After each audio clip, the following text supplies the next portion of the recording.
sejam bem-vindos. Eu sou a Luana Campos e esse aqui é o Leituras da Lu.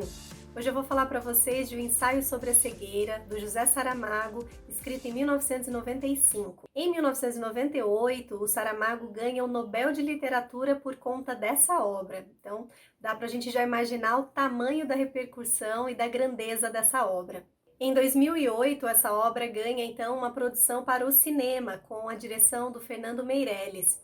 E ela foi muito bem recebida também, é um grande filme. O Saramago, inclusive, faz uma crítica muito positiva, ele gosta muito do que ele vê, e ele, inclusive, chega a dizer: puxa, agora eu conheço o rosto das minhas personagens. Nessa obra a gente não tem nenhum lugar específico, né? Não tem nenhuma descrição, um nome daquela civilização onde acontece todo o enredo. E você tem uma mistura ali também do discurso, fica um texto muito fluido, porque ora você tem o discurso direto, ora o discurso indireto, se misturando, e que dá uma beleza, uma leveza também, né? Meio que como se a gente entrasse no fluxo dos acontecimentos e das falas de cada uma das personagens. Bom, e tudo acontece, né, com uma primeira pessoa, um homem que está no trânsito dirigindo, e ele é acometido então por uma cegueira que ele vai chamar de cegueira branca, porque a impressão que ele tem é que tudo virou assim um mar de leite. E essa cegueira vai passando como que uma epidemia para todas as outras pessoas.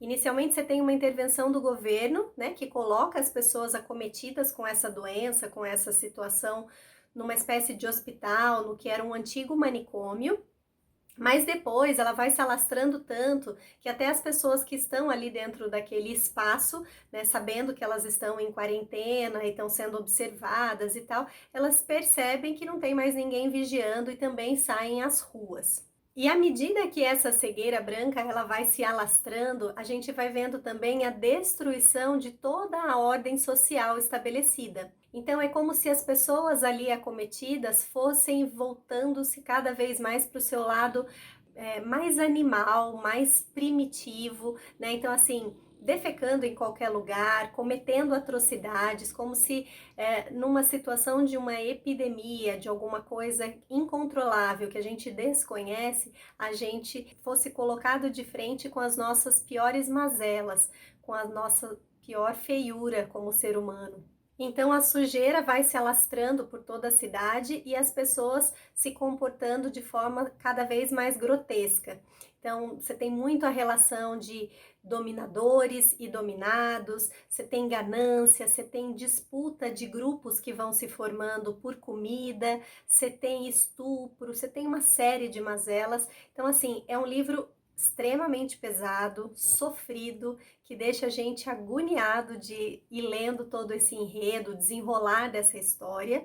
É uma situação, então, em que impera a lei do mais forte, um comportamento incivilizado, como se não existisse mais lei e nem civilidade. É um cenário de completo caos, né? Como se numa condição muito específica, numa condição muito difícil, a gente se voltasse para aquilo que a gente tem de pior. O Saramago, nessa obra, então, ele vai se propor a nos dizer que a nossa essência humana, ela é muito ruim. Então, ele não conta só uma história, mas ele faz uma denúncia, né? Ele vai recuperar um pouco aquela ideia do Hobbes, né? De que o homem é o lobo do homem, e que nós é que somos e cometemos as maiores atrocidades uns em relação aos outros. Então, o Saramago vai retratar aqui um pouco daquela ideia do Bauman de que existe uma cegueira moral contemporânea, que é muito baseada no controle da privacidade, na incompreensão e também na nossa indiferença em relação ao sofrimento alheio. E aí um ponto super importante dessa obra é que existe uma pessoa que não perde a capacidade de visão, que é a mulher do médico, né? Ela se mantém o tempo todo da trama com a sua visão intacta. E aí também tem um recuperar aí do Saramago de será que a gente está enxergando tudo, né? Quando todos estão cegos, ninguém está vendo nenhuma opção, nenhuma possibilidade. Qual que é o nosso papel, né? E mesmo agora estamos todos, né, na possibilidade, ou a maioria de nós, com a possibilidade de vermos, será que a gente tem uma ideia do todo, do que acontece, né? Como que é a nossa capacidade de ver de verdade? Um outro ponto que eu acho super interessante nessa obra é que nenhum dos personagens tem um nome. Todos eles são conhecidos, né, pelas suas características ou pelo papel social que eles ocupavam ou desempenhavam até então. Então você vai ter a mulher do médico, por exemplo, né, e outros que a gente vai saber ou pela atividade que desempenhava ou por uma característica sua.